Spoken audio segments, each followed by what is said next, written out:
Hi, it's Easy here with another video. How are you guys? It has been a long time, of course, since I made a last dev diary. Actually, it has been kind of a year, I think it is, that I uploaded a video.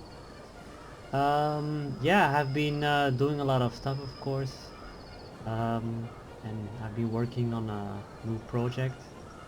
So I will show you a bit of the things, the mechanics and whatsoever, and what to expect actually. First of all, I want to, of course, clarify some stuff, and it has to do with V2, of course. As you know, previously I made a new mod, a year ago or something like that, like version 2. That actually was, you could say, a new update to version 1. Now, the reason version 2 was created was actually for two things.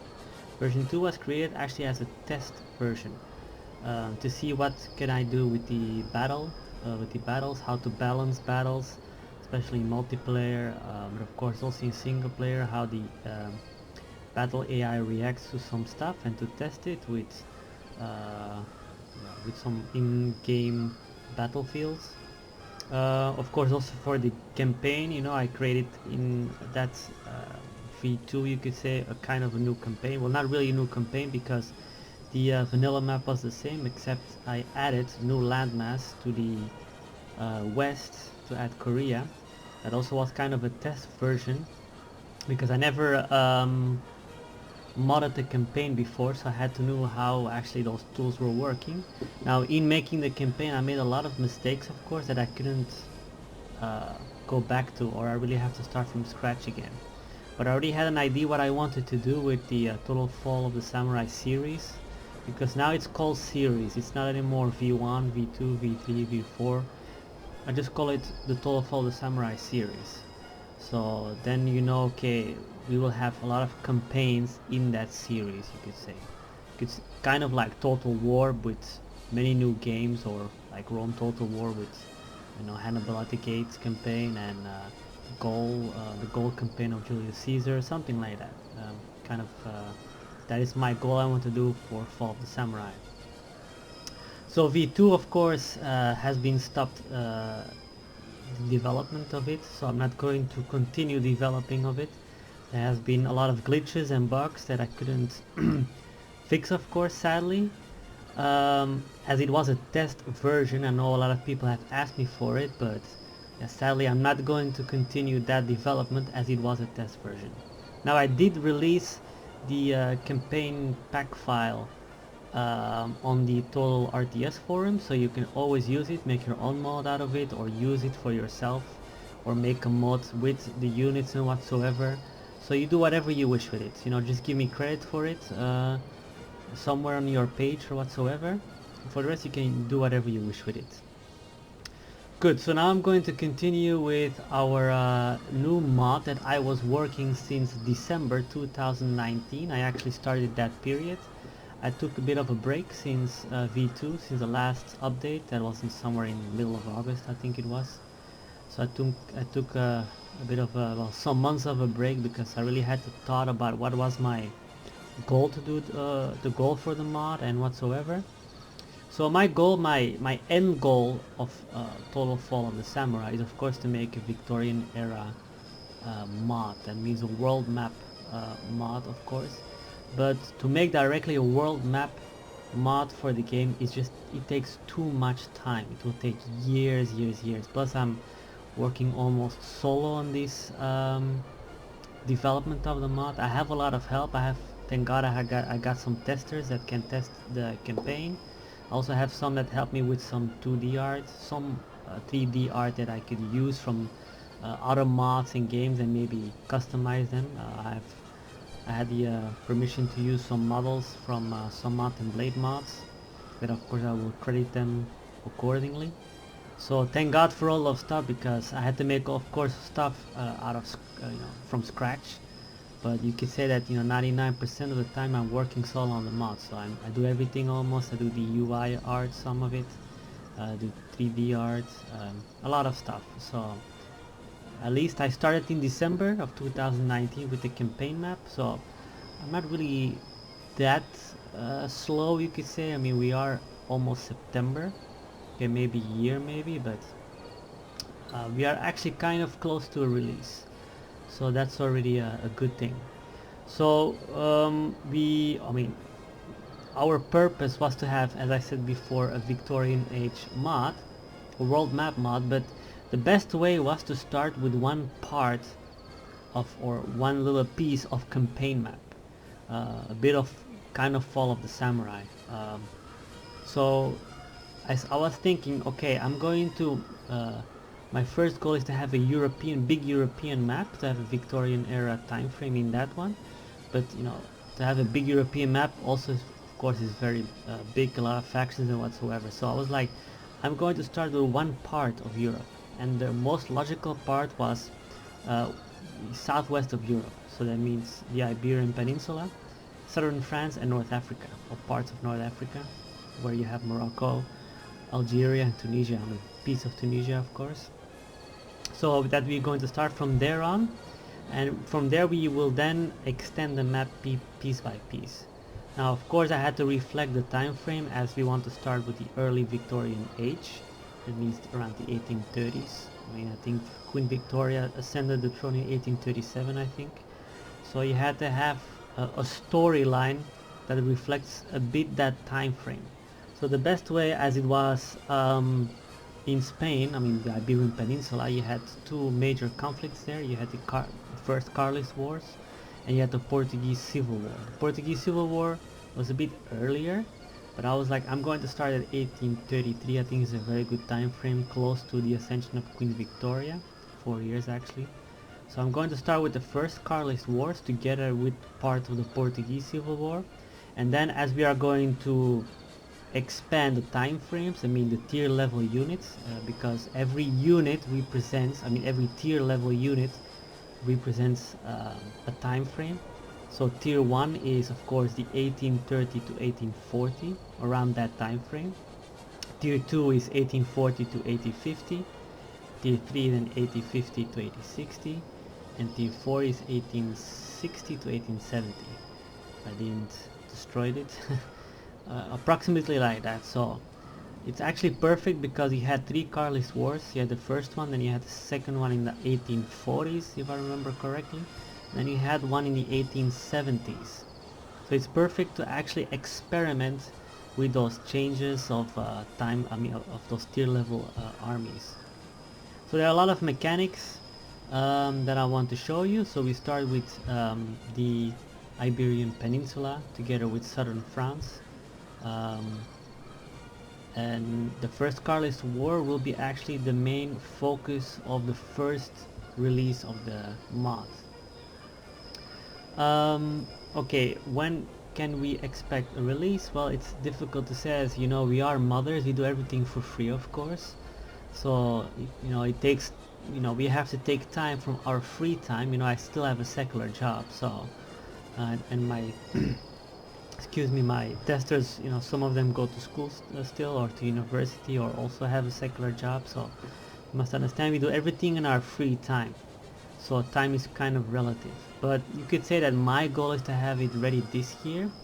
Now probably end of this year. We are pretty close now to a much more faster development, as we had to test a lot of new mechanics, how they work and whatsoever. Testing takes the most time of everything. It's not just developing, it's a lot of testing, you know, to balance the campaign map, how the AI reacts, because you know the AI in Total War is pretty stupid, so it doesn't really matter. But to make it a bit challenging, you know, you have to do some stuff to make it a bit of challenging. Also, of course, the battle AI, you know, is pretty stupid, so but to make it challenging or whatsoever, yeah, you have to change some parameters. So testing is crucial, so most of the time goes to testing. So yeah, end of this year I hope to expect to have a first alpha release, not a beta but an alpha release. We are now currently in early alpha 24, as you can see. So yeah, I'm going to show you some mechanics because I've talked pretty a lot, I guess, in the game. So let's go now to the campaign. I will explain a bit what the mechanics, what to expect. I mean, things can still change as it is still in early alpha. So let's go to the campaign.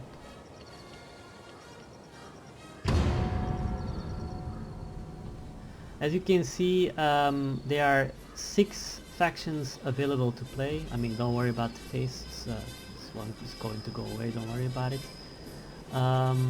So you have the Miguelist Portuguese kingdom, you could say. You have, oh, sorry, I forgot to push the button. You have the Carlist Spanish, of course, or Carlist of Bourbon or Bourbon, was the brother of Queen Isabella, and well, sorry, the uncle of Queen Isabella was the brother of her father, Fernando or Ferdinand. He was the one that was the pretender, you could say. Then you have Kingdom of Portugal, of course, that, you know, you have the Miguelist Portuguese, that was also, you know, kind of a civil war, same situation a bit. You could say it was with Pedro the First of Brazil that made himself independent from Portugal, and then his brother said, no, you cannot then have the Kingdom of Portugal, even if you're the oldest son. It doesn't matter because you made Brazil independent and blah blah blah. Well, you know the story. Wikipedia, guys, gives you a bit of information about it. I'm not going to explain everything about the Carlist Wars and the Miguelist War or Portuguese Civil War. Then of course you have the Kingdom of France. Now here it's reflected as a Kingdom of the French. There's a reason for it, is because this is the July monarchy of 1830.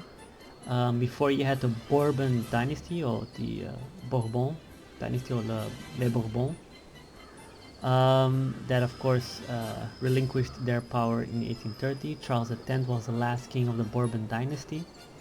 So I call them Kingdom of the French. Reason why? Because you will have an emergent faction in the game, not playable, sadly maybe for some others, where they are royalist rebels, and when they conquer a region, when they rebel, they become the Kingdom of France. So just to distinguish both of them, this one is called the Kingdom of the French, and the other one is called the Kingdom of France. So I know both of them are Kingdom of France, of course, but as Louis Philippe of the July monarchy had the title Kingdom of the French and not King of the French and not King of France, that's why I just call them, or call it Kingdom of the French. So I know it's Kingdom of France, but I just call it to distinguish them both from each other. Then of course you have the United Kingdom. That kingdom of course had a part in the Carlist Wars, the same as the July monarchy, that sent some auxiliary troops. So of course United Kingdom, as Gibraltar was part of the British Empire, of course, makes sense that the British also are part of the game. And of course you have the Kingdom of Spain, the Kingdom of Spain of Queen Isabella II. So yeah, that's those 6 factions. Okay, just to let you know, what do you need to have to play the mod? Well, you need Shogun 2 to play custom battles, and you need Fall of the Samurai for the campaign.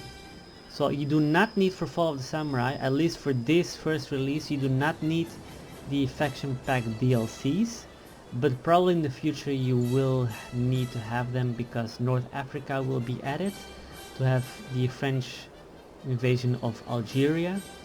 So then I will add up or use the other factions that are part of the DLC. But mostly I think if people buy now Fall of the Samurai, they get it for free, I think.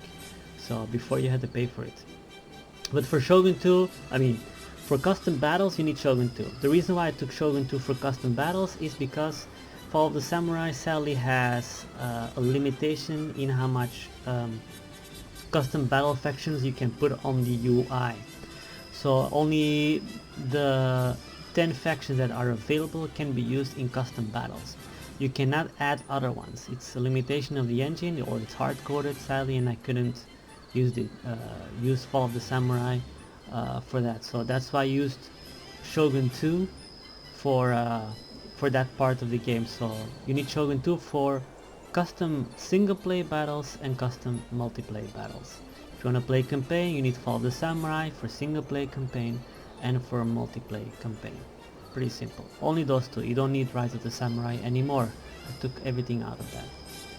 So okay, let us continue now to the campaign. I guess here you can see, of course, the campaign difficulty. For the moment I just put short campaign. I mean, you can see that for a short campaign you need to hold 30 provinces as this. Okay, let me back put the macro. As France, you need to have, of course, Bouches-du-Rhône, that is of course Marseille, Extremadura, that's Lisbon, Madrid, capital of Kingdom of Spain, and Vizcaya, that's somewhere in the Basque countries. I think it's Bilbao, if I'm not sure of it. Then you have the long campaign. There you need 60 provinces, include the same amount of regions that you have in the, I mean, key regions that you have to have in the short campaign. Then you have the domination campaign at 75 provinces. You also have more time, domination until 1876 as the end of the third Carlist Wars.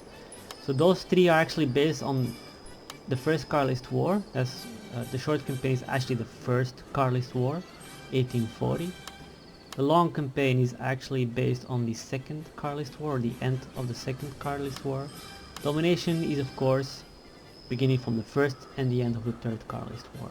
I mean, I kind of reflected that way. In time when the map is bigger, the campaign map, you know, of course, then the focus or the main focus will not anymore be the Carlist Wars, while they will be still there, of course, but the main focus will be more on other regions. So, still for, just for you to know. So let's continue now to the campaign map.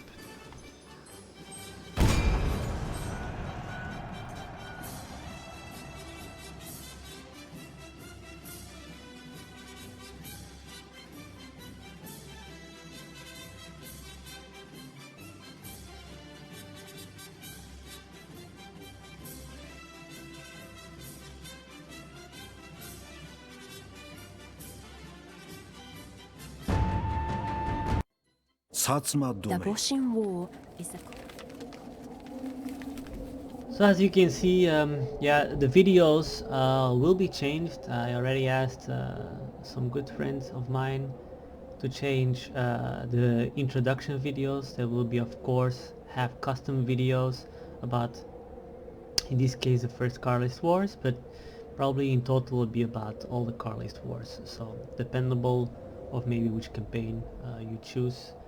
But it will be, all the videos will reflect the time frame, so I can take all the Japanese stuff out of the game, so it really looks like a new game. As you can see, a lot of the UI has a bit changed. The reason why I changed a lot of the UI, of course, is because many things were Japanese reflected, and I really want to take it out to have more of a European look, because, you know, it is Carlist War, we're not in Japan anymore. There's still, of course, some icons maybe that I have to change, and the advisors have to change also, of course. So, but things will change more in due time.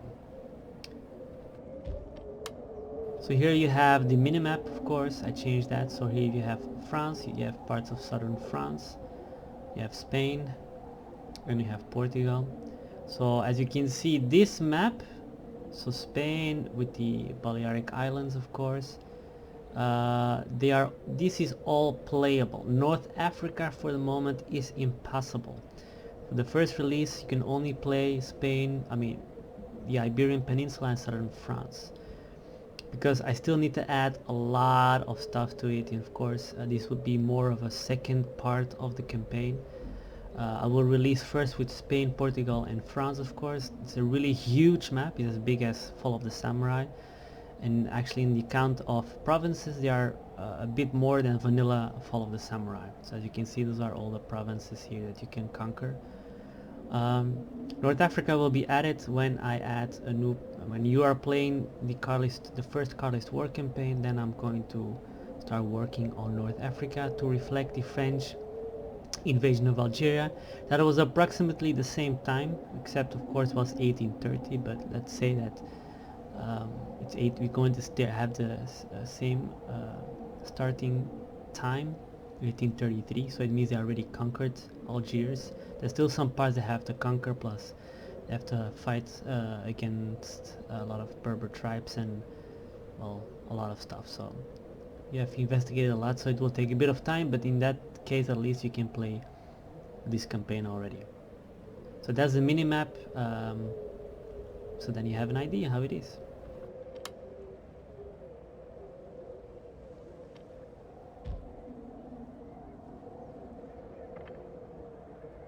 Good. Let's click on the faction management. This is the faction management.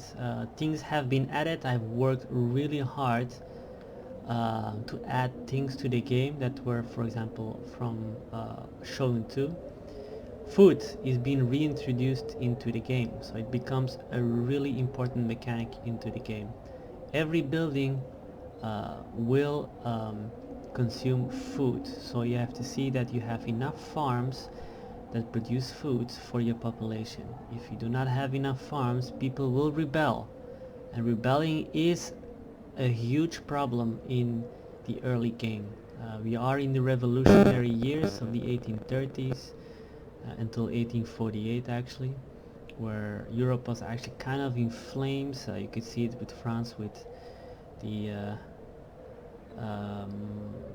Bourbon dynasty actually had to relinquish their power to the July monarchy, and then July monarchy had to relinquish their power to the Second Republic in 1848. Spain civil war, Portugal civil war. So it was a lot of civil unrest in that time period in Europe. So it will also be reflected in game. So public order becomes a really important part of the game. So you really have to understand how things work in game, and we will of course create a guide to see what are things. We're not going to tell you how to play the game. I think it's up to you to do whatever you wish with it. But maybe those guidelines can help you what kind of buildings do what and what kind of public order or lower the public order and whatsoever do. So as you can see, for the moment France is the most polished faction. This was also the test faction that we were or I was using to add the mechanics. So this is your faction leader. It's not the King Louis Philippe, and the reason why is that it is the Carlist Wars. So I use generals that were fighting in the Carlist Wars. This was this is a reflection, you could say, of Joseph Bernel.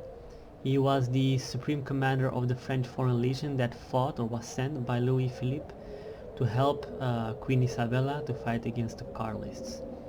So he's Joseph Bernel. He gets the title called Governor General. So for the moment, I just call him Governor General. Who knows in time if I have an entire European map that I did, or I will put royal families into the game. So then you can really play with maybe with Louis Philippe, even with Queen Isabella, Queen Victoria. Who knows? But that's a future plan. For the moment, as the war was pretty local in Spain and whatsoever, we just use the important generals that fought in the Carlist Wars.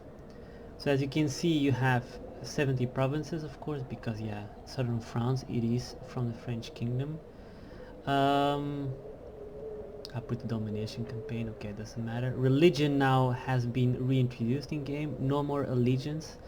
So they are now, I added all the religions from Empire Total War to the game, also to the UI. It took me a bit of time to do that because it was not as simple as just adding it into the database. You really had to unlock it into the UI, and I can tell you it wasn't an easy job, but I did it, so I'm happy that it's finished. Also food supply, I had to add it in or unlock it in the UI. You cannot unlock it in the database, sadly. You have to unlock it in the UI. So as you know, we have a food surplus of 12. I will show you what will expand that value, you could say. So food, that's the global food supply. It's reflected here. It's also reflected in your regions. I will explain it later where you can find it. So that is the surplus of the entire global region you own. So as you can see, I changed a lot of things of the UI. As you can see, some of the background looks very Fall of the Samurai, except I changed some parts. Well, I think you already know what that is, which battle this is and who are those two famous people. I just added that for fun. Let's go to the family and council. Family and council, as you can see, you have Joseph Bernel. You can see his title is Governor General. So yeah, I call it Governor General, so pretty simple. Here you have another general, and his name is Conrad Joseph. He was he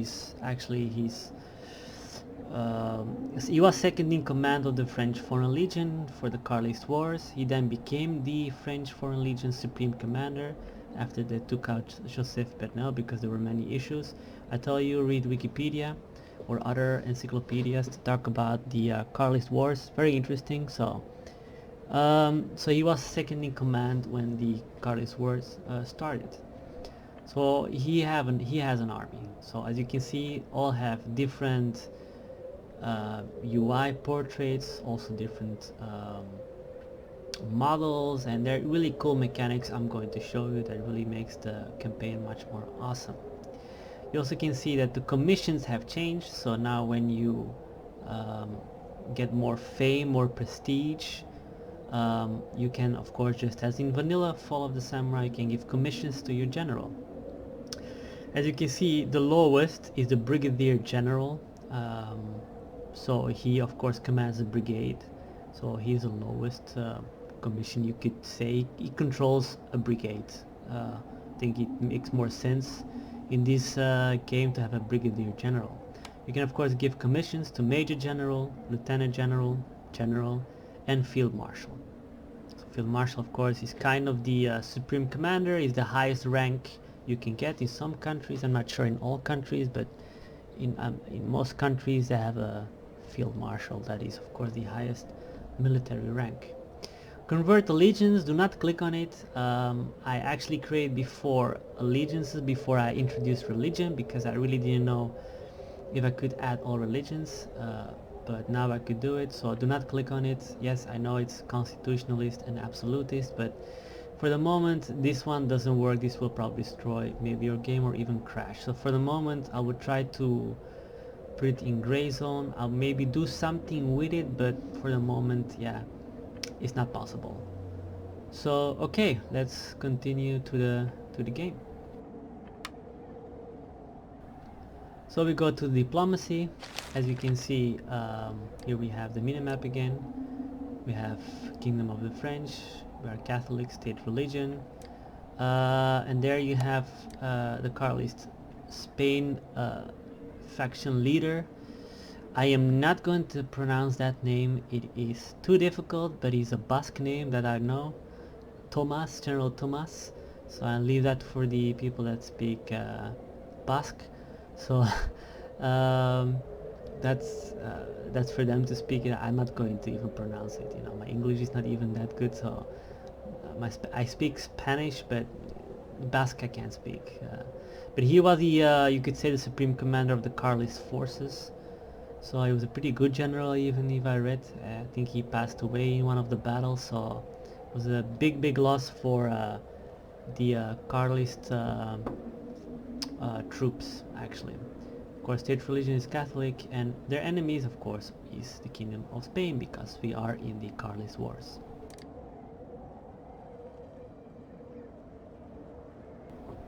And here we have the Kingdom of Spain. The faction leader is Espartero Baldomero. He was actually kind of the supreme commander of the Carlist forces. I think in the beginning not, but I'm not really sure.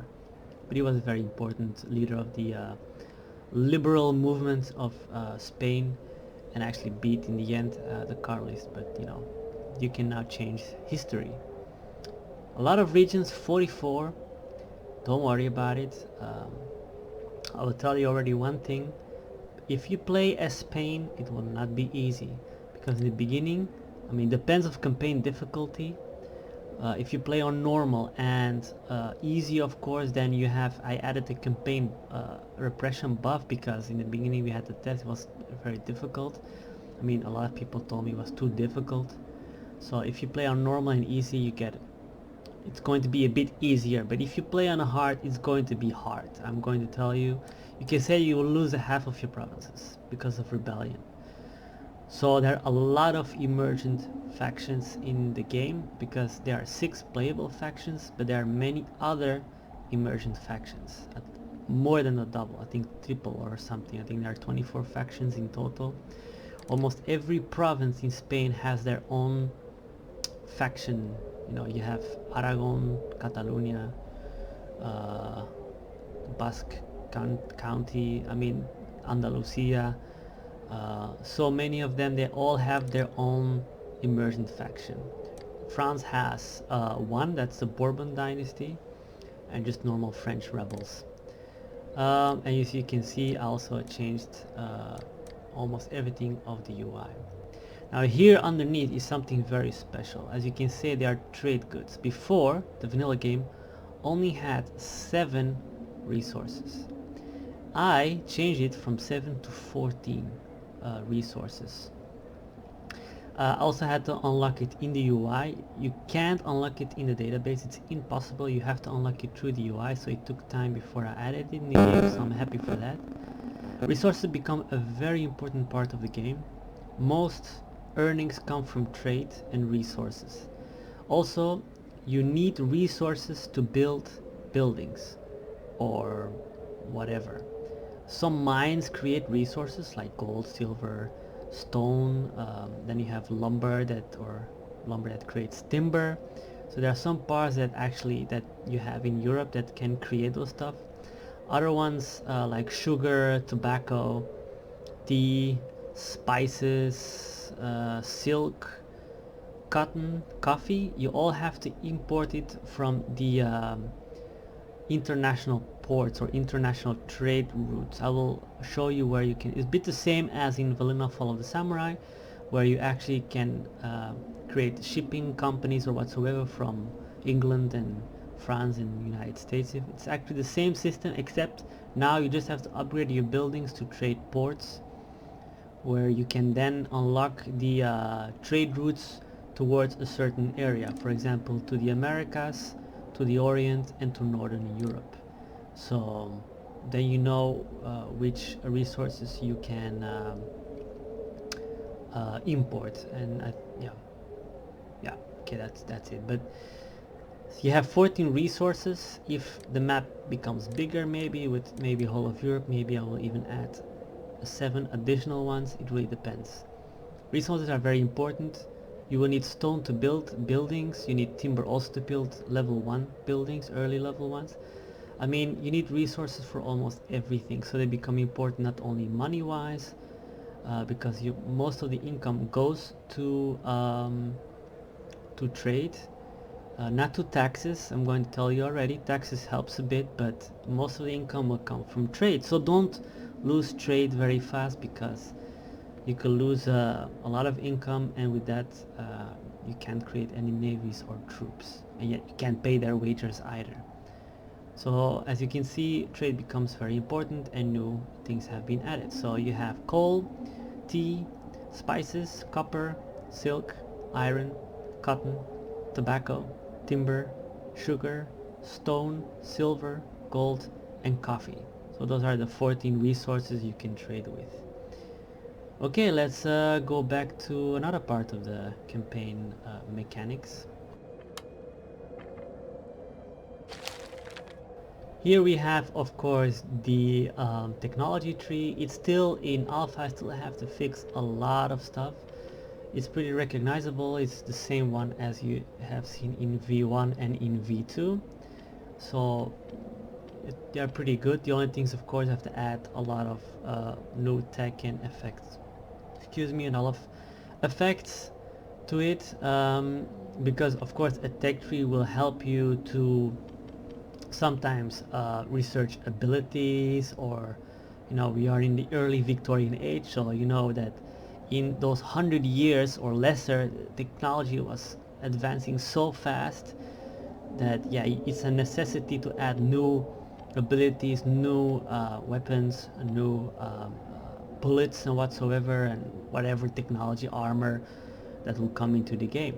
So as we are going to introduce tier level units that I've spoken about the it reflects a time frame. So you could say that tier 1 is this part of the tech tree, and tier 2 is this part. Well, tier 1 and tier 2 are these parts. So then you have tier 3 and tier 4, tier 5 and 6, and 7, 8. 7, 8 is an optional tier, but it will be probably added to the game also. So as you can see, we have a faction development level. By increasing modernization, so if you modernize more and more and more, of course it will increase, just like in vanilla game. But for the moment you only have tier 1 level units, so there will be no changes yet until we are going to the second Carlist War. But the point is, if you reach a certain amount of modernization level, you then can, how can I say, you can then recruit new units or activate tier level, new tier level units. It means that the early tier levels becomes deactivated, and you can then recruit tier 2 level units, and that's how it's going to be the entire game. Well, that's at least our goal for the future.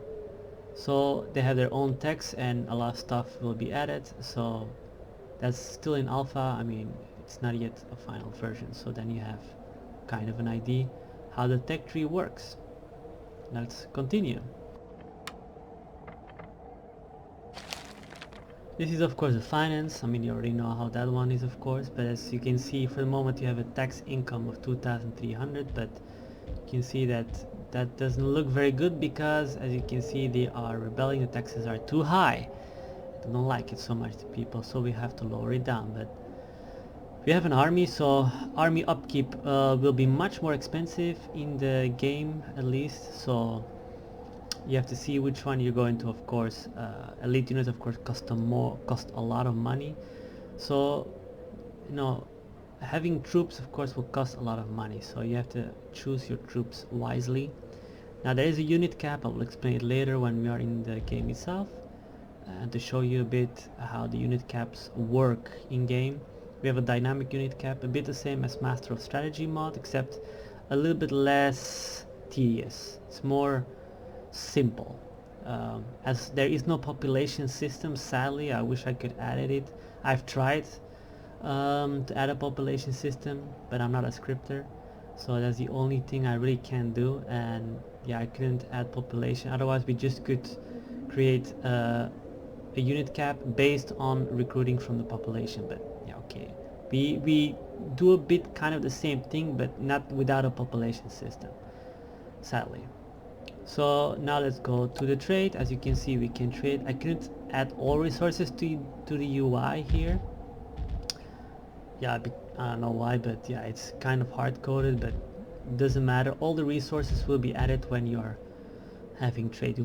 I will show you when we are going to trade with Spain or whatsoever, so then you have an idea. So you have all the resources. Of course, gold will give you the most money. Excuse me, if you export it towards a nation, so it will give you the most money. Pretty logical. Then you have silver, of course, also very logical, and then you have iron, also very logical. Was very important, iron, and so much more. Of course, it will fluctuate. Sometimes prices will go up, will go down, depends. So that's it. Then we have a summary. Well, that's how much you earn. I think you already know what that is. So now let's continue to the campaign map. So as you can see, I just clicked on it. You can see the new buildings that you can build. I'll explain all buildings, of course. They do not reflect all on the campaign map. So here you can see that, let me see. Here you can see a lot of cities that are underdeveloped. You know, some are bigger than others. You can see this is Marseille, this is Toulon, Laval, Avignon, Nîmes, or Nîmes, sorry, French is not that good. So, but you can see that a lot of it is, of course, some are bigger. I mean, they start bigger, but you can make them as big as you want. It doesn't really matter. This is Montpellier. So here you can see a bit of the campaign map. You can also follow a bit in the mini-map where we are. Chef. This is the army, Conrad Joseph. Yes, of course, foreign legions with guns, 6-pounder light guns. So yeah, that's already one part of it. So I'm going to explain. Let's go back to Marseille. As you can see, this is the port, of course, from Empire, from Napoleon Total War. Everything is actually imported from there because why not? I think they pretty look good. So this is a base quay.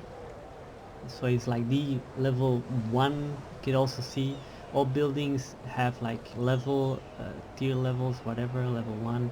This is a level 4 fortress or fort, level 4 city, and even municipality is level 5. I mean, it's all written, you can see it in the icons, which type of level of building you have. So first of all, let's go to the faction or region info. As you can see, we have a summary, we have religion. It's of course we are, French Kingdom or Catholics. And then you have back food. So I reintroduced food from the vanilla Shogun 2 because it was deactivated in Fall of the Samurai. And as you can see, I talked about the global food supply plus 12. So the global food supply also reflects in your region info, so then you have an ID. It also reflects, of course, here. As you can see, it's the same value, it's 12. So it also gets added onto your to your region wealth. So the more food you have, the wealthier also your region becomes. So that's also very interesting. So you can see we're at -5. So you can see that public order is pretty low almost in all of Europe. So you have to probably lower your taxes, and that's what we're going to do. Click the finances button, and we go to the lowest, to the minimum. As you can see, tax income is only 786. That's all the regions we have in southern France. So as you can see in the beginning, you really have to see how much you're going to waste in armies, troops, navies, and whatsoever. So here we have town buildings. The tax level is of course -4. Modernization, pretty the same as vanilla. So here you have faction rule. This is based on campaign difficulty. If you play hard, this will be value 0. So as I said, hard becomes hard. So it's not like easy, you know. So in the beginning, if you play in a harder difficulty level, it's going to be a much more difficult. I added this because before I didn't have it, but after some feedback from some testers, they said it was just too difficult as a start, especially if you're not used to playing it that way, because there are a lot of mechanics that are totally different than in vanilla game or other games. It was better to add it for per difficulty level. So as you can see, the production of the farm is only 5 food. We consume -18 or 18. So there is a total of -13, but we have a global food supply surplus, so it will be added to the region or import from other regions towards Marseille. We can increase, of course, food supply by building new farms. As you can see, a level 1 produces 5, as we could see in the region. Plus 5, here is 5. So now we're going to add or create more food so we can import, and every surplus per region gets added to the global food supply. It's the same as vanilla Shogun, but as you have maybe never played vanilla Shogun 2 and you only have played Fall of the Samurai, maybe it's something new for you. So then you know that all the food that is a surplus gets added to the global food supply, and when there is a region in need of food, it then takes from the global food supply. So then you just know about it. Good. So yeah, you just click on this one and it will give you an additional 10 food. Now as you can see, so this is level 2, plus it also gives you an extra 300 wealth by farms. Here we have a quay. That is the lowest level of harbor, you could say, of ship. We don't have ships models yet, will be added later on. And you also have more buildings. You have in the first level of ports, you can create a military dock, a trade dock, and a fishing dock. Fishing dock of course gives wealth and also of course provides food. If you need extra food, a bit lesser than farms, but it also creates food. harbor, of course, I mean a trade dock, of course, concentrates on trade, so of course it can export more tonnage, more resources towards other nations, while a military can also, I mean, every port can export, not import but export, but of course a trade dock is really special made for trading. Military, of course, concentrates on military parts of ships, military levels of the game, in the naval aspect, you could say. As you all can see, that most building consume food. You could see, oh yeah, you could see on the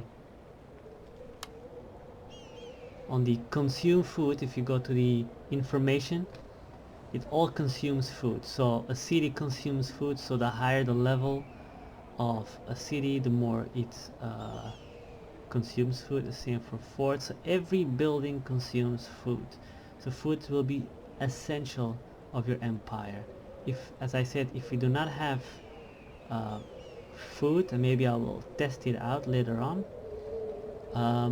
then you get rebellions in your region. So then you know, of course, that you have to create more food. So that's of course with the ports. Then we have here, of course, the telegraph office and the railway company, where you can create trains. Of course, it takes 14 turns. Now, yeah, we are in the 1830s, but the first train was built, or train line was built, in Belgium between Mechelen and Brussels in 1830. So trains were actually starting to be built. We are 1833, so it makes sense that trains can already be built. Of course, it takes 14 turns. That means like in the game it's 24 turns a year, so it's kind of a half a year almost. A little bit more than a half a year you can build one line of trains, of course. So that is to transport your troops faster, like in Vanilla of the Samurai, because units, of course, on roads can walk much faster, but on normal terrain, of course, not. So it's very slow. Even on roads, while on roads it's faster than normal. With trains and ships, of course, it will be much faster, still, like in vanilla game. Okay, let's talk now about, as you can see, let's talk about trade. So now I'm going to show you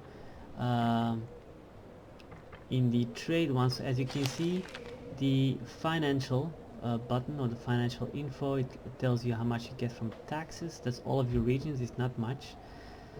And your trade income is already a bit higher, but not much either. So if you want to earn more money, you have to concentrate on trade. Now I'm going to make request trade in a agreements. spirit of friendship, speak of your terms. Don't worry, and I will answer presently. So probably they will have different, different way they look. It's still vanilla, so I still have to change it. So let's make. Okay, they ask 6,000. Okay, let's just see for. So we are grateful. And all the Your sound final offer has brought us to a good conclusion. Empire Total War and Napoleon Total War, so most sounds come from there. Okay, and now let's look how much we earn now. As you can see, we earn 3,894. Much more money. Now you could say, yeah, but it's too much money. Not really. If you are going to start creating troops, buildings and whatsoever, it will cost you a lot more money. So trade is essential of your empire. So the focus is not tax. Well, it is an important part, especially if you can put your taxes higher. The essential part is trade and trading resources, or having resources. It will give you a lot of money, so then you can of course have bigger troops and better troops and whatsoever. So as you can see, just trading with Spain gives you a lot of money. So let's go where we are going with trade. As you can see, Kingdom of Spain. You see, we import iron, stone, silver, copper, coal, and timber, because our population, of course, also uses those resources for some stuff. In the game, there's like a system where they consume also resources. So you need some resources for your population. We export to them iron for 750, stone 125, silver for 1000, coal for 250, gold for 1250, and timber for 264. And then we have the tariffs. Of course, those are like the customs taxes or whatsoever you can say. Okay, we do the same for the Carlist Spain. We're going to ask trade agreement. Okay, as you can see here, I will coal. hear your words, although I do not expect to profit us, from them. Probably iron from us. No, that's what they export. So they export copper, iron, and gold, and they are importing coal, timber, stone, and silver. So they don't have the other ones, just as we, because you can only have those ones from those special trade routes, of course. So now let's go back to our trades, and here's the trade. So here you can see Carlist Spain is only 709. Spain, of course, much more because they have much more regions, so they can export much more, or we can import and export much more to them because of a bigger population. Okay, so that's already the trade. So now we earn much more money, so that's good, right? So as I said about public order is 1 only, so that's okay, it's under control. We can always increase our tax level, but yeah, that will not help because -1. So best that we don't lower it down until we build buildings, of course, that increase population happiness. So with that, forts, for example, create repression, so that also helps, but they consume a lot of food. But let's go start with an inn. We can also, of course, we also have different agents. I will show you. For the moment here they show like vanilla one. I can't change it for the moment, I don't know why, but they look different, so don't worry about it. But as you can see, it consumes food, but it gives you happiness, and it also gives you a bit of wealth, an inn. So let's start with that. Then we have a local chapel, of course, you know, religion, spread of religion, but also gives a bit of repression, but also, of course, consumes food and gives us a gentleman. So a gentleman is the, is it the Shinsigumi or Ishinshishi? Yeah, it's the Ishinshishi, but the Ishinshishi will not create or spread religion from. They will not spread religion. They are more like of state security. You will see it when you can upgrade from level 1 to other buildings, so I had to add it already there. So let's add a chapter because it gives repression. Let's create a cadet school, so you can see the units you can see you have the units that you can recruit. SD means summer dress. I will explain how it works. WD means, of course, winter dress. So we have a skirmisher, level 1 building skirmisher, and fusilier that we can recruit.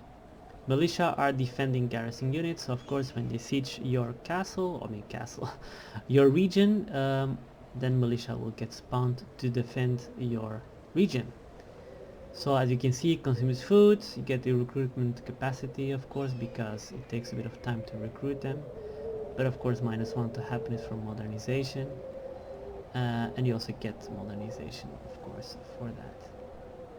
So let's go to our next turn. Okay, let's go to the next turn. We are in winter, but I will show you kind of a mechanic.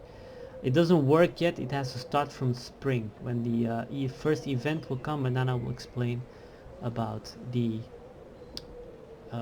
event. But let me first maybe explain something about the dynamic unit caps.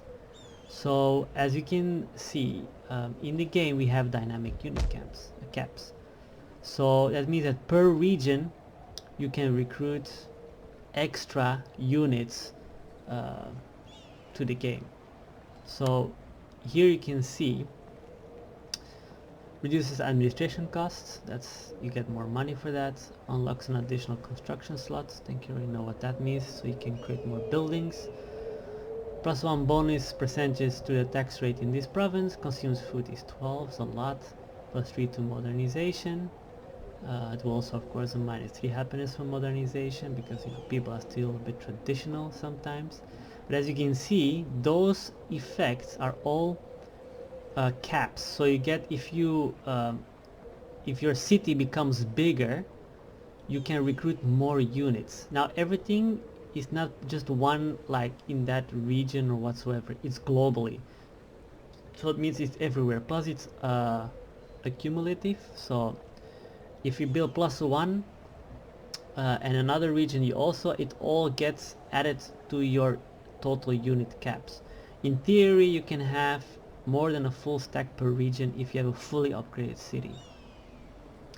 So that is so you have per region you can have a full stack of troops if you want from all of them. So like I think 30 to 30 units or something you can have per region if you have a fully upgraded city. It makes more sense that you cannot spam 4 stacks of troops from one region.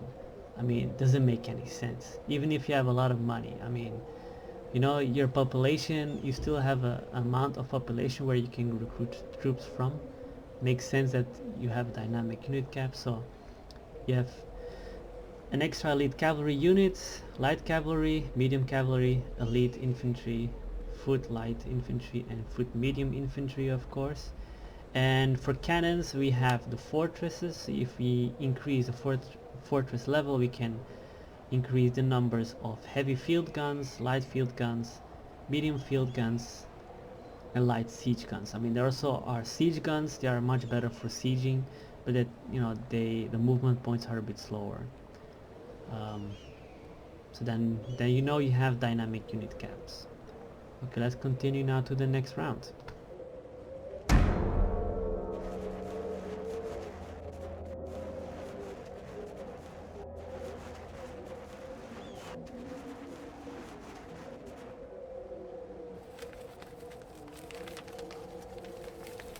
As you can see, we have here the credits from all the ones that helped out, tested, created some art and whatsoever. Also my Patreon and mod supporters. Of course you can if you want to, and means a lot to me. If you want to support the project on Patreon, by all means. It is not obligated, of course, but it helps me to, of course, buy or pay the forum, because I use that money. I have my own forum called the Total RTS Mods Forum, where I add all the additional information, videos, where I will add guidelines, download links and whatsoever. So it helps out for that to pay for the forum. And of course I also buy 3D models sometimes that I could use. I also pay my Adobe Photoshop for that, so I can do my 2D artwork and whatsoever. So if you can, if you want to, not obliged to, you can always support me on my Patreon. I also have a Discord. You can also, of course, give your feedback and whatsoever and suggestions on Discord or on the forum. So you're all welcome. It will not be added to Steam. The reason why, and I've explained so many times, I'm hoping not to explain it again. Steam does not allow for a certain amount of data added to the game. Yes, for Rome 2, yes. From Rome 2 and above you can add gigabytes of modpack files to the Steam workshop. For Shogun 2 not. There's a max of 100 megabyte per file. The game already is around, I think 3 gigabyte is okay, but trust me, it will become at least 20 gigabyte, I think, in the end. I mean, not now for the first release, but if we have a bigger campaign map and whatsoever, if I fix some bugs and whatsoever, it will be huge. And if I have to upload already 3 gigabytes per 100 megabytes, yeah, I mean, count how much I have to add. I mean, it's like what, 30 files or more. So yeah, I'm not going to add 30 files. I mean, that's impossible. 30 files for the same mob. People already go crazy for 10 files or for 5 files that I have to subscribe to. So I'm not going to do it. It's too much work for me also, and it's just stupid. I mean, if you wanted to change, complain to Steam or to CA that they change that. But for the moment, everything will be downloaded by the forum or ModDB. I will create an installer, of course, in the future. Probably in the near future will be manual first, but yeah, I can't do nothing about it. I know it's easy to just subscribe. It's easy, I know, but with an installer it's also pretty easy. Just for you to know, I hear a lot of people complaining to me about it. I can't do nothing about it. It's not my fault. If Steam just allowed me to add like maybe a gigabyte per mod pack, then I will directly say sure, no problem. But 100 megabytes, it's just stupid. I'm sorry, I'm not going to do it. So sorry guys, complain to Steam or to see about it, but for the moment everything by the forum and ModDB. So thanks to all to them. I will add of course much more people for you know, because I used a lot of 3D files, so this is just an alpha, you could say. Okay, so that is the event. So we are now, we can build a cannon range. I will show you that. I will just concentrate on Marseille for the moment. I will take my troops. I will explain something also pretty cool. I will show it to you later. It has to do about winter and summer dress. So remember, here the unit has a winter dress on. As you can see, we are winter, of course. He has winter dress on. So he has a longer vest and he has gloves. Now you will see the model will change in spring. And that's for every unit, also for a colonel or whatever. They all have their winter and summer dress. Now there's a special mechanic that actually allows you to only recruit summer dress during spring and summer. Winter dress cannot be recruited, or winter dress units cannot be recruited during summer and spring. Now you can of course have still your winter dress units in spring and summer. You can use them, but there is a catch. There will be debuffs when you're using winter dress units during summer. There will be morale debuff and especially a fatigue debuff. And even then, if you are starting to add custom battle maps, there will be how can I say, heat and cold fatigue. They also will be added in the battle map itself also, and it will also reflect what kind of uniform you're using. So it's normal that someone has a winter dress uniform in summer and spring. Yeah, the fatigue will, you know, they will have a how can I say, they will have a pretty big debuff with, you know, such a hot day or whatsoever, and they have winter dress uniform. Yeah, it's impossible. So they have debuff. So it's a mechanic we added to make it more strategic. Just remember that unit, it has a winter dress uniform, and it will of course change to summer dress when there is spring in the game. So let's continue.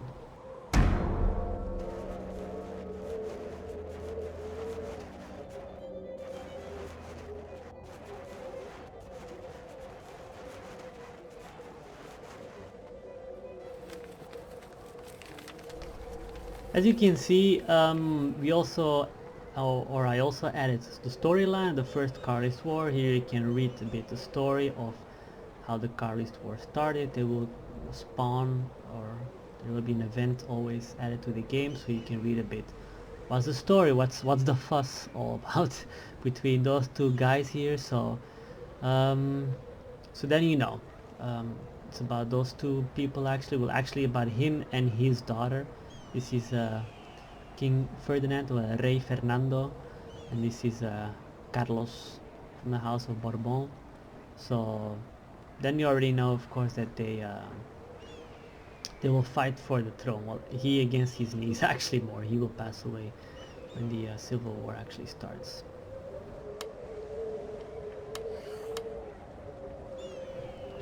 So the construction, now we will build a food, so then you know how the system kind of works with food.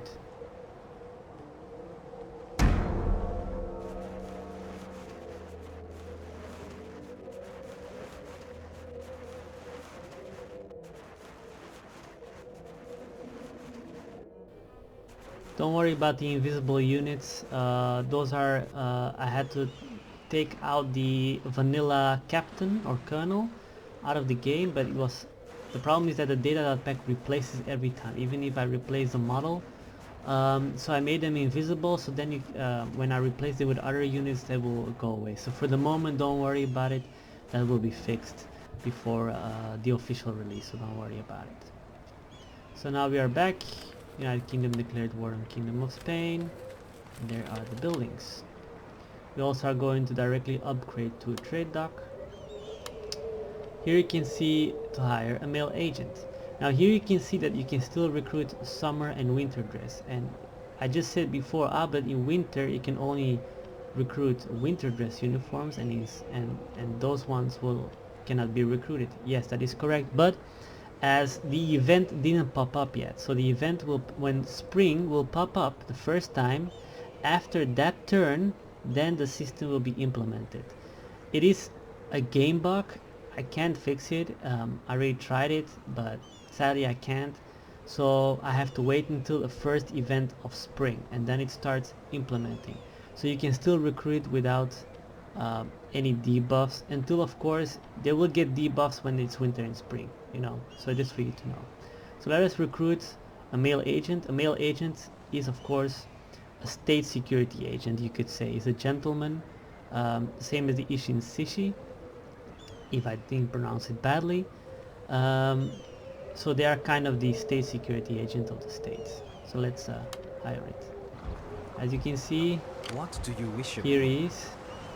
So his name and his own uniform. Of course, they also have a winter, kind of a winter uniform, that they use gloves in winter. You will see that in spring and summer it will not have gloves, it will just have his hands. So that's, I think it's a pretty cool addition. Also, when they level up to a certain level, I think level 3 or 4, I don't remember, they of course get a new uniform, you know. So I will not show it because it takes too much time. I let that for you to discover. You also can see more the model of the city. It's a big city, of course, and the model gets upgraded when you upgrade a fort. So now this is the model of the fortress. So you have a fortress in the middle, a wall, and the city. So if you replace the fortress and to a citadel, the model will also change. Other buildings will not be reflected in game, just for you to know. I just couldn't edit it because it was a bit more work and it's a bit more difficult to implement, so just for you to know. So we created an agent, of course. So you can see in gentlemen are men of higher purpose. Devoted to one thing, the state's rule, champions of the state, they rally and inspire the loyal while stirring unrest amongst rivals, single-minded and dangerous. They will not hesitate to kill any who stands in their way. So they are like state security agents, kind of like that. Here we have the construction reports. So let's continue. You have of course noticed that I disabled the fog of war or the shroud. That's only for, of course, for testing, you know, how the AI and what so works, you know, just to see their behavior a bit. In the game you have a shroud, so a pretty cool new shroud, you will see it. So this is just to show a bit how the map is in winter and how things work. Now you can see that all the rest have vanilla units. This all will be changed when it will be released. I just want to show you a bit of the mechanics. So if you want to see some gameplay, of course I'm going to add a link to the game, add a link to this video to one of the descriptions, where you can find Jeff's videos, how he plays the campaign and how he shows the units. I'm not going to show the units and whatsoever, he did it, so I will add a description of or a link to his video so you can see about the campaign more and a bit about the units. So as you can see, we are spring. It pops up. It tells actually the same thing as the vanilla, except I only added this, so then you remember only summer dress units can be recruited. Winter dress units will get penalties. What does that mean? That means that when you recruit winter dress units in winter and it becomes spring, well, they're still there. You can use them, you can fight with them or whatsoever, but they will get penalties. Now in spring it's kind of okay, the penalties, so it's lower than in summer. When it's summer it becomes really hot, and then they will get more penalties, so it's better to not use winter dress uniforms in summer. In spring you can still use them, but they get debuffs. How can you see the debuffs? You hover over it, and here you can see -5 to fatigue resistance to all winter dress units, -2 to the morale of winter dress units. So you get a -5 fatigue. It's really important because fatigue, if the more fatigued they are, the units, the worse they shoot, the worse they fight, the worse melee stats. All stats of the unit will get lower down. So the faster tired they become, the worse they fight, you could say. The worse they shoot, the worse they walk, or the slower they walk, the slower, the worse in melee, the worse in melee defense. So it's not really good. And of course morale is, yeah, that means less of the morale, the faster that they retreat, you could say. So in spring it's kind of okay, but in summer it's even worse. It's kind of the double of the value. So you have 6 turns, so do not use winter dress uniforms. Start using your summer dress uniforms units in game. So here you can see the model. As you can see, it still has gloves of course, but now not like those big gloves for winter, and it has changed to a summer dress uniform. Also, the cool thing is when they get older, they also get new faces, new models. Now for the moment he is, I think he's 48 years old. I only added models from 0 years to 30 years old. We'll probably increase that later on to units that will become 60 years old. So it's a lot of units that will change, because every change of age also have their summer and winter dress uniform. So of course it takes time. But for the moment I have between 0 and 30 years old. They all have their own uniforms and whatsoever. Well, actually from 15 years old or something, because from 0 to 15 or 16 I think, they're still like kids, so they can't fight. So here you can see he has now a summer uniform. Same for the agent. What would you have me do? As you can see, he has no more gloves on, so now he's in summer uniform, you could say. So okay, now let's see, we recruited units. Let's hire female agents. That's actually the geisha actually in game. It's been changed. What do you wish of me? The name is a courtesan. I think it's more of a global name for all those units, so I think it's more interesting. And as you can see, she also has a summer unit. She has a dress and whatsoever. For the Emperor. I'll leave him to walk here maybe. Your next command, my lord. My lord. Also change the animation like to the military advisor. So here they sit down. So she also sits down. So I think it's pretty cool.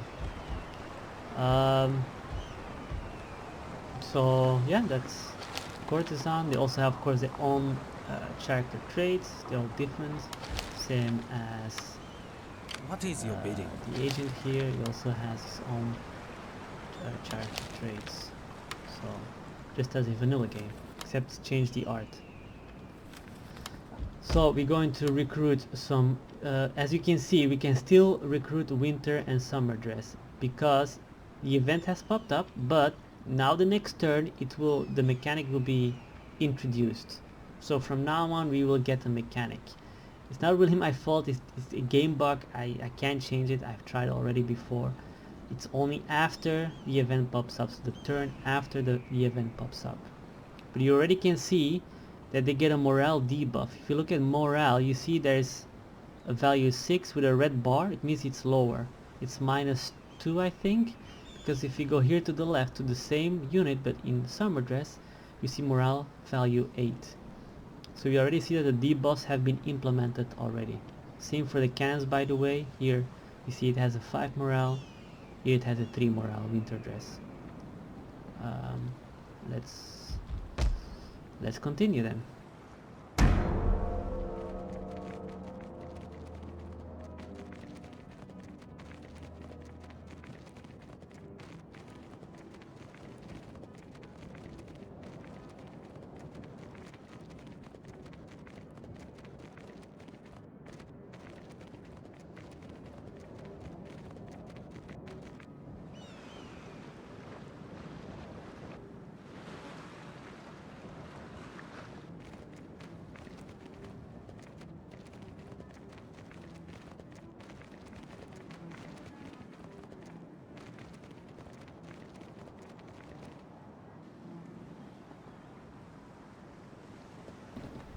Okay, we are back here.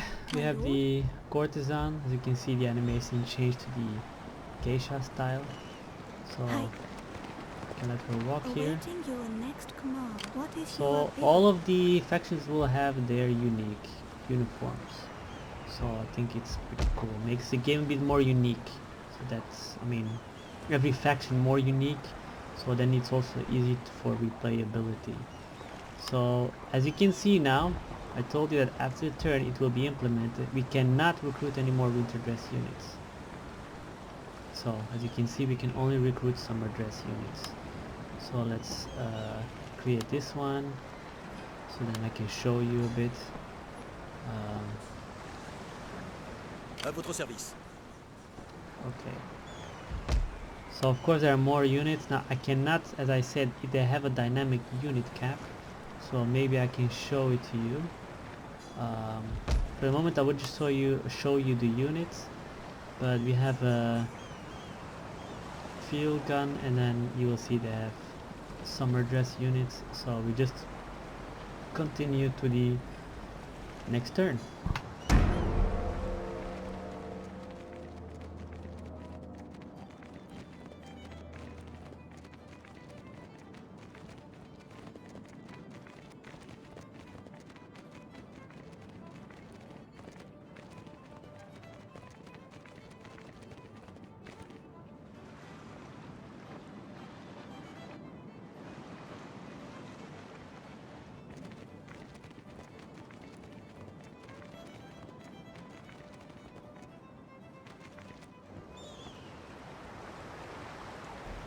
Okay, we are in the next turn. You just have to wait. You can see that we have, with the inn, we can upgrade to many other buildings, to a bookstore, to a gold deposit, to a silver deposit, to a market, to a bar, to an art store, and to a hostel. So they all have, after that, when you build, this is like the foundation level of those buildings. From there on you can of course have more different buildings, but all buildings also need resources to be built. The higher level, the low level ones only need timber, but the higher levels need stone. Now of course France have mostly all mines, so it's, you know, in the beginning it will not be that difficult. Maybe it will be changed in the game if you have a bigger map of Europe and there are more resources that we can say make them more valuable, because now the map is only Spain, Portugal and France. There's no point of having so much, of having no resources being built, so that you'll have to import them. So for the moment we have it this way. It could be changed in the future, of course. So yeah, you can upgrade a lot of buildings. You know, gold and silver of course gives you much more money, but a gold deposit needs gold, silver deposit needs silver. Pretty simple. So then we have a local chapel. Here you see now that this is more religion for the Catholic faith here. Consumes food of course. And then you of course you have the police office where you can recruit the gentlemen. So I put it that way.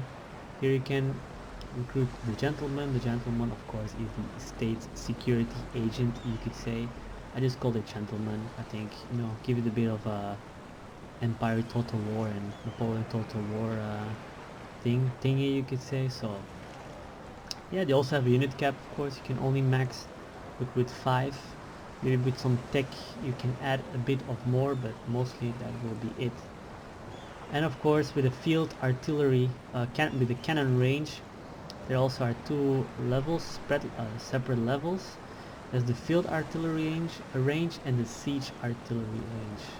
Difference between the two: field artillery range is where you can they are mostly moving cannons. It means horse cannons walk faster, not only on the battlefield but also in the campaign. And then you have the normal field guns. They are a bit slower than horse guns, but you can still use them for the field. They're not really useful for sieges because they will not destroy fast forts. It will take much longer time, probably not entirely even. At least that's the point where we want to go. Then you have siege guns where you have the howitzers. The howitzers of course they shoot with a, how you call it, with a elliptic view. You say it in English again, sorry. They're interesting, of course, to shoot over your units also. Some of them still move on the battlefield, like howitzers, light howitzers. Some are static, so they cannot be moved, so you have to put them, but they have a much longer range, of course. And they are really useful for sieges because you can shoot over the units into the fort itself. So you have like light mortars, and like a heavier siege gun, so that can destroy the walls also, and they can shoot over the units.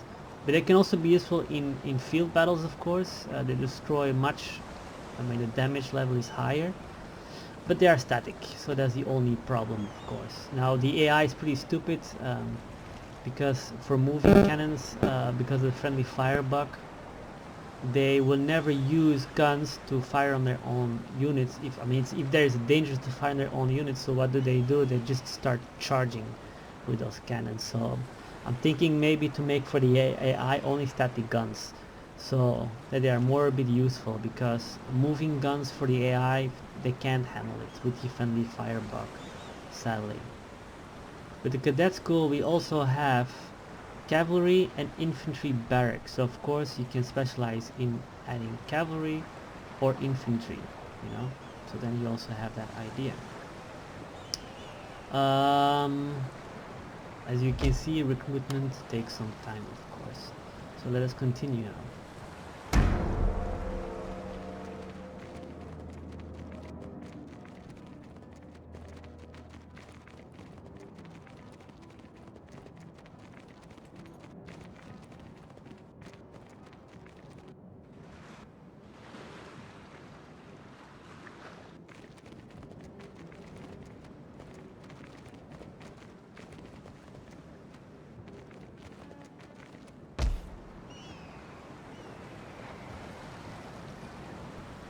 Okay, so we already have recruited an army, as you can say. We have the Skirmishers. Sir, waiting for And more we have orders. the Fusiliers. Laying an ambush. At your command. March. His name is Bonaparte Maximilien. Pretty funny. At your command. And this is, of course, this is a colonel. This is the same model, of course, because they are colonels of the army. So I hope it doesn't work actually, the encyclopedia. So yeah, the encyclopedia doesn't work, eh? Who knows, maybe in the future we will add it. For the moment I have other priorities, of course. Ready for So battle. we have a skirmisher and we Ready for have battle. Fusilier. Now I'm going to test the dynamic unit cap. So let's start with the skirmishers.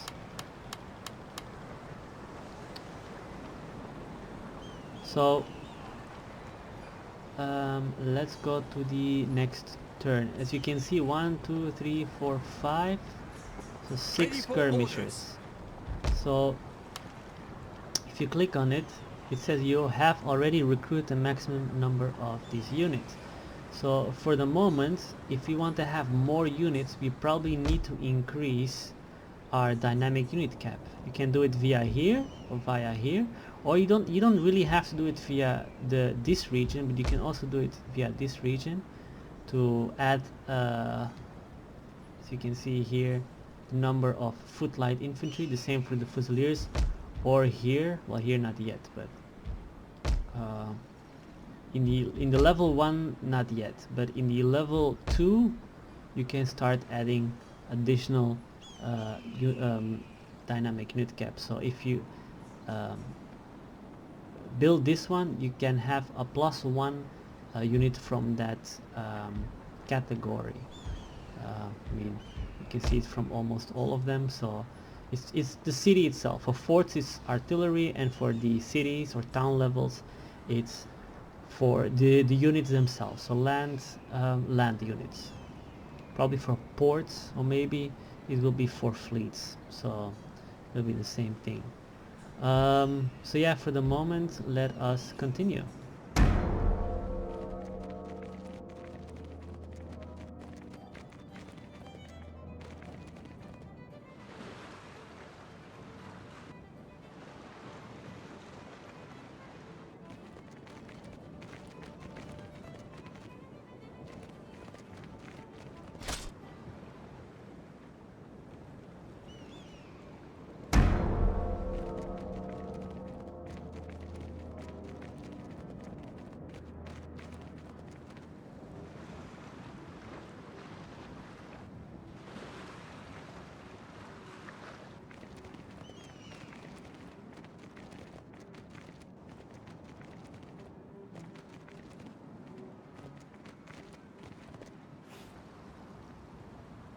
Okay,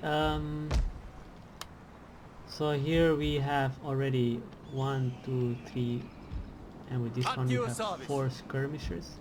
On the move, sir. So now we have 4 in total.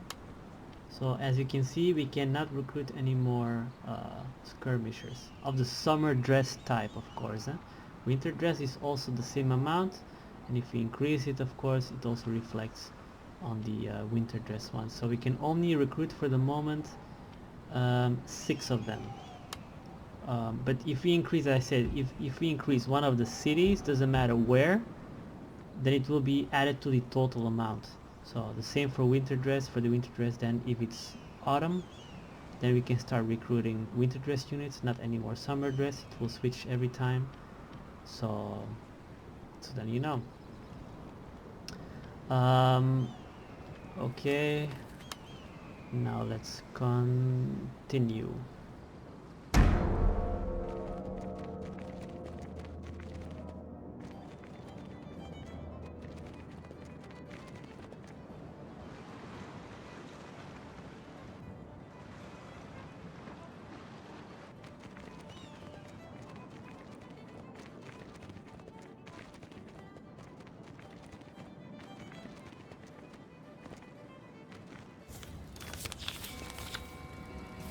As you can see now, it's summer, so as you see, the same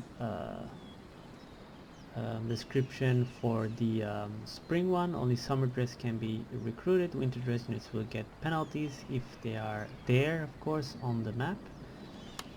And if you can see now, the penalties for using winter dress are of course much higher. So while in spring they're kind of okay, in summer they are pretty no good, you could say. So if you go then to recruitment and we go to the winter one, you can see this is a Fusilier. If you compare it with the summer one, the morale is 8 here, the morale here is 3. So here you have -5. So yeah, that's no good. So do not use winter dress uniforms in summer, it's too hot for them. The morale goes lower, and of course they go much faster tired. Of course, if you have no other choice, you have to defend the settlement or a crucial part of the map, yeah, then you have no choice, but then you of course have to bear the consequences of using winter dress uniform soldiers. Makes the game more strategic. Don't always have to agree about it, but that's the plan we want to do. It will be the same system for the other tier levels, then all of them will be deactivated and you get tier 2 levels. If you are in the modernization level acquired to how can I say, to be in a different uniform, I mean different tier level unit. So normally it's per time frame. It will not be specifically a time frame. It will be just more like how much you modernize. The more you modernize, of course, the faster you reach that point, and then the faster you, of course, you can unlock next level tier level units, and then the tier 1 level they will get deactivated and you can only recruit tier 2 level units. That's the difference between, well, I already said it's per time frame. Technology advanced. Most of the 1830s were very post-Napoleonic battle, means they were using still flintlocks. Most had like the British still had the Brown Bess musket, for example. The French had the very what was the one they used for the Napoleonic Wars and even the American Revolutionary Wars, if I remember. So yeah, they still use those same muskets until the second tier. They will use from flints. They will go to percussion caps. So that's of course better for misfire, because flintlocks are really bad for misfire, especially. That's a global value that affects that. Percussion caps have a lower misfire than flintlocks. Plus also flintlocks are much better for the weather. I'm sorry, flintlocks are worse for weather, also for winter and rain especially, where the powder gets very fast wet, and with percussion caps it's a bit easier, bit better. So what it just means is that technology will get more destructive, you could say. In the beginning it will be very, very like Napoleon Total War, but it will evolve with the amount of modernization you do in your empire. At least that's our goal. So then you know. So I hope I explained enough. There are much more other stuff probably that you have to figure out or that I forgot about. Here you have the farm that I of course imported from Napoleon Total War, and also animated it also because you have to animate it. I think those buildings that are from Shogun from Fall of the Samurai, I think they look pretty fine. I don't think I need to change them yet. You see that most mines, like iron mines, gold mines, are close to mountains. And you see here we are in the Pyrenees. There was the Alps, of course. So let me see, is there another? Here we have a coal mine. It's an open pit coal mine, also close to mountains. We have a copper mine here. So yeah, most of them are close to here we have an iron mine. So yeah, I mean, iron mine creates iron, of course, copper, gold, gold, silver. So, and also there is a difference that's also very important to know. There are some towns or cities that by history they had more population. For example, if you go to here, let me see. If you click on here you have an urban population zone. Well, it is important. The reason why is that because they're an urban population zone, there are more people that live in that city than, for example, in the interior of the country. For example, villages, I mean, by history, it means that their wealth will be multiplied by a certain modifier. So if we go here, the town and the wealth level will be by 4, multiplied by 4. Depends of which population zone you are. Some are, you know, urban population, some are like even higher. So if we go to VAR, it's as we can see here, this one has a normal population zone. I don't know where I can find it anymore. The province wall of 810, yeah, because of course it's been added. But the wealth, it has how can I say, it has a higher value. You know, there's a bigger multiplier in how much you earn for if you have a bigger by history. I will explain later. I have to look it up, but I remember where I can find that value. But because of course now they're all upgraded, so yeah, they have a different amount of value. But as you can see, this is an urban population zone. This is a normal population zone, Toulon. And if you go to Avignon, this one has a normal population zone, and this one has a meager population zone because of course Gard was not, or Nimes was not as big as Marseille and Avignon and whatsoever. So of course it has an influence on the normally it has an influence on the town multiplier. Here you have 210 if I remember, but of course it depends on many other stuff. It's 135, but it has an influence on wealth. I'm just going to tell you it has a modifier on wealth. This one has Montpellier, a normal population zone. Millau is a meager population zone. So of course if you are in a region where the population has a normal or an urban or even higher, of course they have a wealth multiplier, so the wealth is higher. They get buffs to their town wealth and whatsoever. So if we go for example to the big cities like Madrid, I can't see it because of course it's from the enemy. I mean the enemy is from another yeah, don't worry about it, it all will change. The buildings and whatsoever, the big cities have like urban population zones and like, you know, bigger population zones, so of course it has effect on their wealth. The same counts for farms. If you click on it or hover on it, you have substance farm, fertile soil. That means if the soil is fertile, they get a higher wealth also for their farms. This is a fertile, so of course 450. This is fertile, this is fertile. As you can see, this is meager soil, and the reason why it's close to mountains. So normally, as you can see, the farming is lesser, while in here it's 450, this is 225.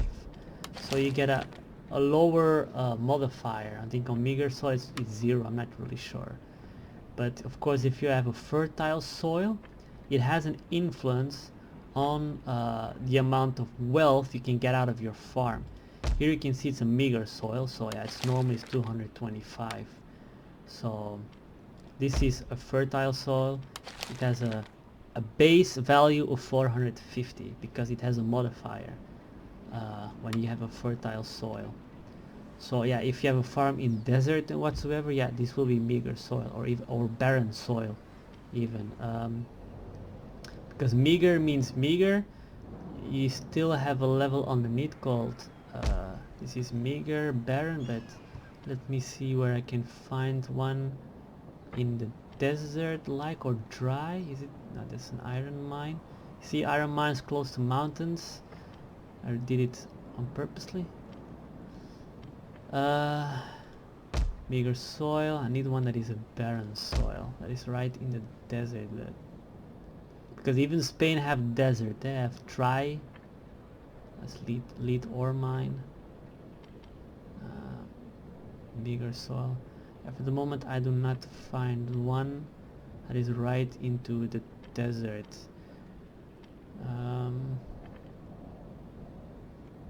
That's an arm. It's invisible, of course, because I created that way. This is average soil even. So you see, average soil 300, meager soil 250, fertile soil 450. You even have a, I think, even higher level. I'm not sure, but I think fertile is the max. But then you also have barren soil, that's even lower. Average soil, of course, it's green. So yeah, I mean, then you have an idea how all those modifiers work. A port is approximately the same. Here you have an average port zone, and you have a normal port zone. I'm not sure if it has any influence in commerce. Maybe? No, it doesn't have it, so it doesn't really matter. It really depends what building you're building, but it also gives special modifiers to commerce and industry and whatsoever. So you have a normal port zone, means the importance of historical, about how important those ports were. So here you have a normal port zone, the port of Marseille, I think it is. Then you have one in Barcelona as a wealthy port zone, because it was pretty historical that it was an important port. Valencia has a normal one, normal port zone. This is a meager port zone, a zone of Murcia. Let's see. We have at Gibraltar is a poor port zone, because while military it was very valuable, of course, but in trade, we are talking about trade, we're not talking about military. Cadiz is a normal port zone. So you see that Barcelona was an important, so it helps for it gives you modifiers for commerce and industry. It really depends which one. So this is a meager port zone. It's from the Algarve. I think Lisbon is a wealthy port zone, pretty normal. It's from Lisbon. I think Porto is also a pretty big one. I'm not sure, as a normal port zone. So it also has an influence on that. So farms, cities, and whatsoever, they give modifiers, important historical ones.